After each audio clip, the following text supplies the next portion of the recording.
Hey, what's going on, friends? Michael Anderson here. Today, I'm talking to you about teaching kids about money. Crazy, right? Pretty challenging. But think about this when you're 7 years old, what are the things that you want? What are the things that you wanted when you were 7 years old?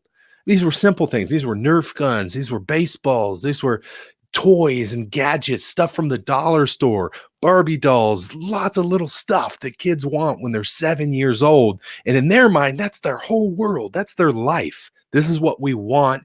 And they're so impulsive. We want it because we want it and we want it right now. That's how it is when you're a kid. What happens when you're 17? And if you're talking to a 17-year-old or a teenager for that matter, it's really nice to have this conversation with them because ask them, what is it that you wanted when you were 7 years old? And they can think back. They can remember that point in time. It may have been some cards or some form of a game that they had or lots of different things, but get them talking about what they wanted when they were 7 years old. Then ask them the question, when you're 17 years old and at age 17, what is it that you think that you want? Or if they're older than that, what is it that you wanted when you were 17 years old? Understand, is there a difference between what you wanted at 7 and 17? It's very likely that there was a large difference between what you wanted between ages 7 and 17 because what you want changes over time. And think about this. What about when you're age 27? What do you think you'll want when you're age 27? Maybe it's the idea of starting to do more travel around the world or build your career or maybe buy some assets and property, start saving for retirement. I don't know what it could be, a number of different things. Think about when you're 37 years old. What might you want at age 37? Maybe buying a home, starting a family, maybe a series of different things. But the point that I'm making is things change. What you want will change over time. And it's very, very important to make that distinction and realization that that is true. Because what you want today may not be what you want tomorrow. So is it that important to be impulsive and go after getting it today? Or is it possible that we maybe defer till later or really put our perspectives in mind? Because when you're 17, you may really want something even in a bigger way than what you want right now at age 7. There's just an important distinction here that will really help if you could understand and get them to grasp the idea that what you want today will change tomorrow, or maybe not tomorrow, but shortly thereafter over time. The other concept I want to share with you is the idea that there are things that you know you don't know. And it's nice when you don't know something, because what does that propel you to do?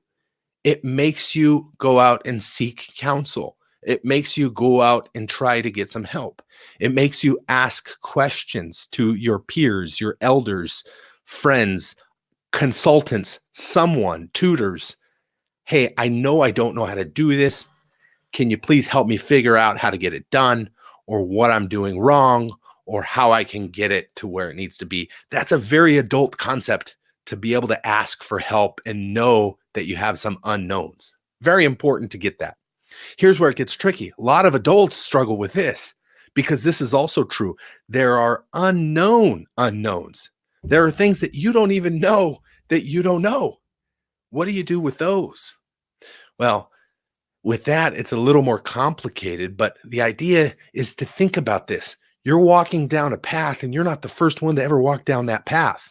There have been people that have been older than you that have been down a somewhat similar path before that you can ask about and try and find those blind spots before you're even aware of them.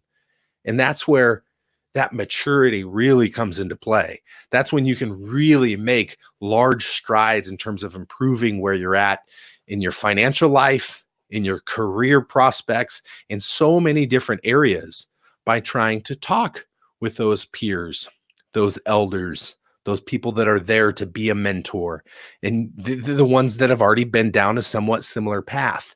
So you can learn, you can grow, be aware of those unknown unknowns, be aware of those known unknowns, and realize that what you want today may very likely be different than what you want tomorrow.